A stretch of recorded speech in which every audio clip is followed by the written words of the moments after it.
सभी विद्यार्थियों को नमस्कार। आइए पाठ चंद्रगहना से लौटती बेर कविता पढ़ते हैं। कवि केदारनाथ अग्रवाल है।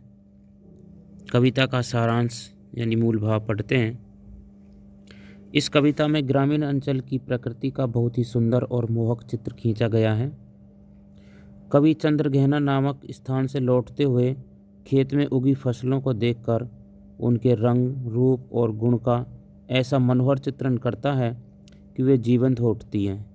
कवि ने प्राकृतिक सौंदर्य का वर्णन करते हुए विवाह समारोह की कल्पना की है।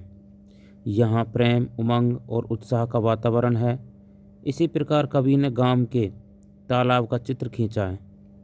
यहाँ तालाब के पानी में चंद्रमा का प्रतिबिंब, पत्थर, घास, बगुला, चिड़िया और मछली हैं।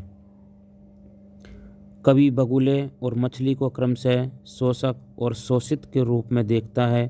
यह कविता ग्रामीण प्रकृति को संपूर्णता में चित्रित करती है।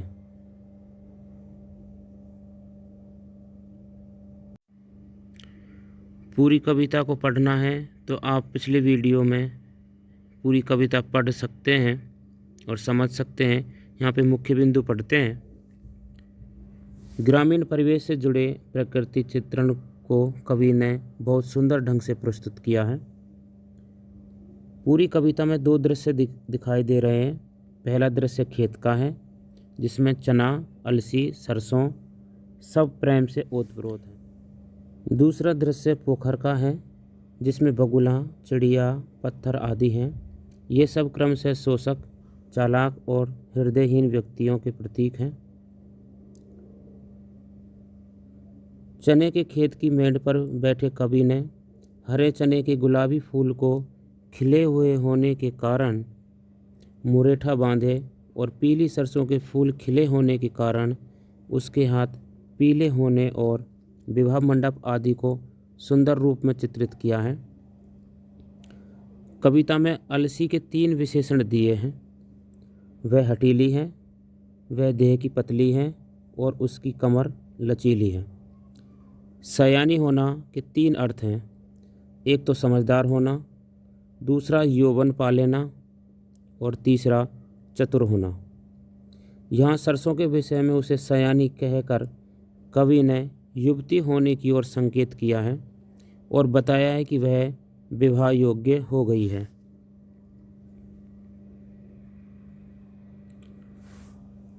फागुन फाग गा रहा है, सरसों सयानी हो गई है, चना मुरेठा बांधे खड़ा है, पानी पीते पत्थर आदि में मानवीकरण अलंकार है। गांव के तालाब का भी सुंदर चित्रण है। कई वर्षों के प्यासे पानी पीते पत्थर, नीले तल का पोखर, उसमें लहराती हुई घास, मछली, बगुला सभी प्रतीक रूप में प्रयुक्त होकर कविता को नया अर्थ देते हैं। आइए पाठ के प्रश्न अभ्यास करते हैं। सर्वाधिक उपयुक्त विकल्प चुनकर पूछे गए प्रश्नों के उत्तर दीजिए।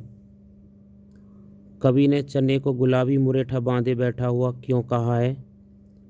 उत्तर है चना विवाह के लिए तैयार है। हृदय का दान देने से क्या अभिप्राय है? प्यार करना। फाग गाता मास फागुन आ गया है पंक्ति में कौन सा अलंकार है? मानवीकरण अलंकार।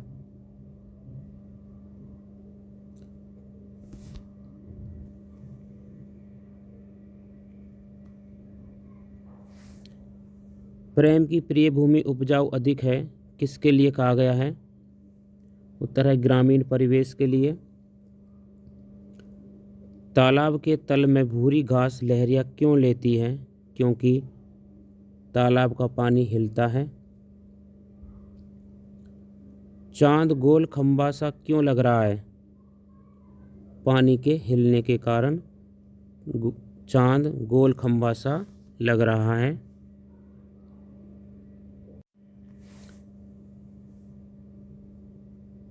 बगुला किसका प्रतीक है? शोषक का है। काले माथे वाली चिड़िया प्रतीक है चालाक लोगों की।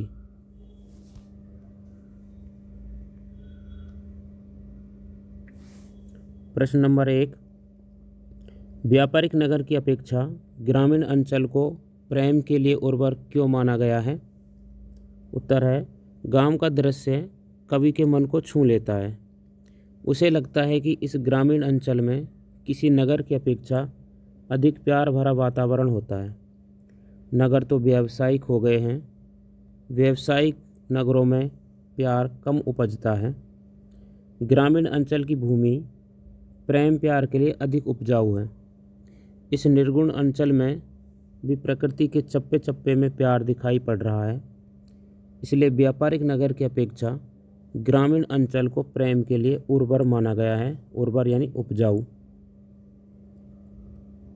यानी कि जहाँ सबसे अधिक प्यार प्रेम से लोग रहते हों, उस गांव के बारे में यहाँ बताया जा रहा है।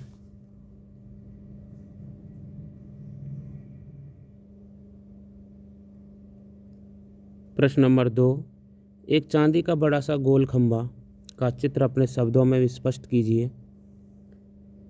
उत्तर, एक चांदी का बड़ा सा गोल खंभा का आशय यह है कि तालाब या पोखर के हिलते जल में चांद का प्रतिबिंब उसकी गहराई का भी बोध कराता है, जबकि शांत जल में वह एक गोल सा ही लगता है, यानी गोला सा ही लगता है। लहरों वाले तालाब में किरणों के फिसलने से उसमें लंबाई प्रतीत होती है, इसलिए कवि को लगता है कि वह चांदी का बड़ा सा गोल खंभा है। काले माथे वाली चिड़िया किसका प्रतीक है? काले माथे वाली चिड़िया चालाक लोगों का प्रतीक है। चालाक चिड़िया अपने सफ़ेद पंख फैलाकर तालाब की सतह पर झपट कर पानी के भीतर से एक उजली यानी सफ़ेद मछली को अपनी पीली चोंच में दबाकर आकाश में उड़ जाती है।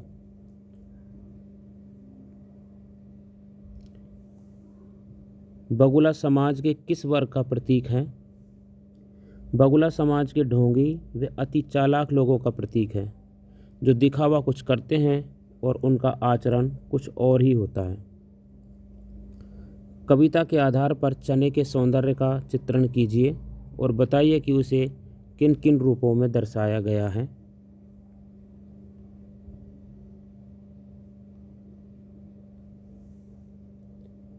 उत्तर, चने के पौधे का आकार छोटा होता है।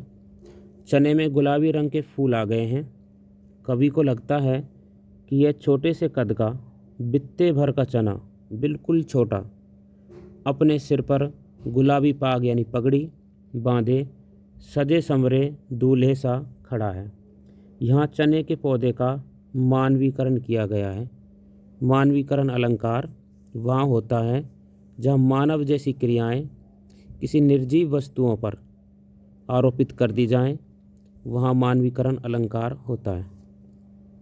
प्रश्न नंबर 6, सरसों को हो गई सबसे सयानी क्यों कहा गया है?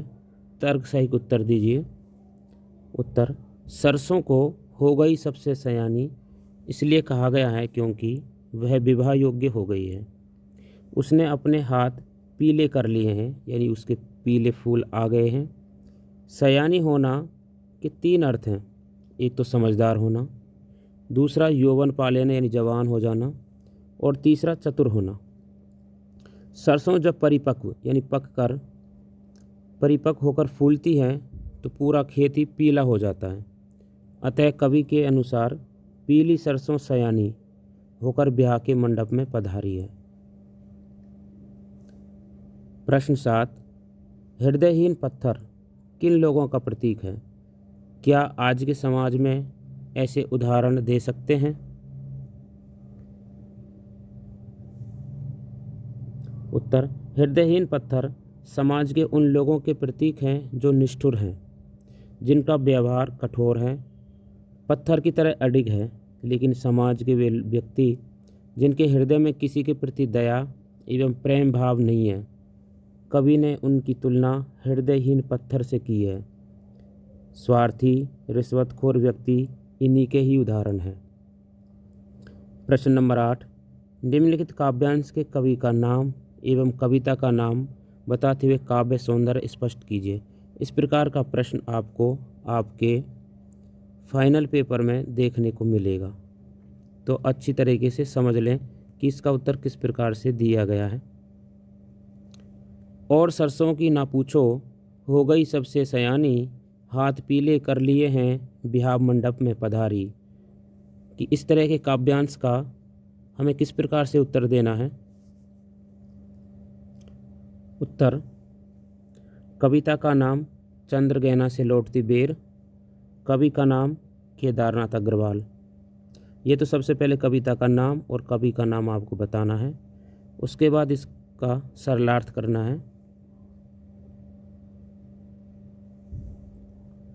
और सरसों की ना पूछो, किसी के निरालेपन की बात करनी होती है तो हम बात ऐसे ही शुरू करते हैं।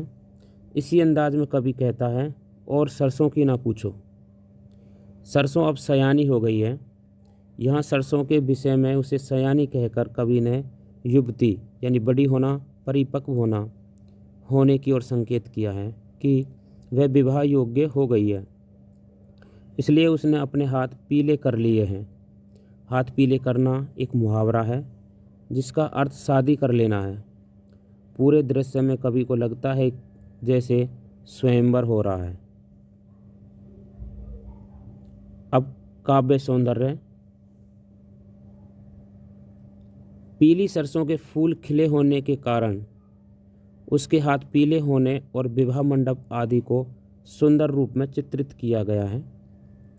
सयानी होना के 3 अर्थ हैं। एक तो समझदार होना, दूसरा यौवन पा लेना और तीसरा चतुर होना। यहाँ सरसों के विषय में उसे सयानी कहकर कवि ने युवती होने की ओर संकेत किया है और बताया है कि वह विवाह योग्य हो गई है। सयानी होना, मंडप में पधारना सरसों का मानवीकरण हुआ है, क्योंकि यहाँ सरसों पर मानव जैसी प्रतिक्रियाएं व्यक्त की गई हैं। जैसे सयानी होना, मंडप में पधारना, ये सब मानवीय क्रियाएं हैं, इसलिए यहाँ मानवीकरण अलंकार होगा।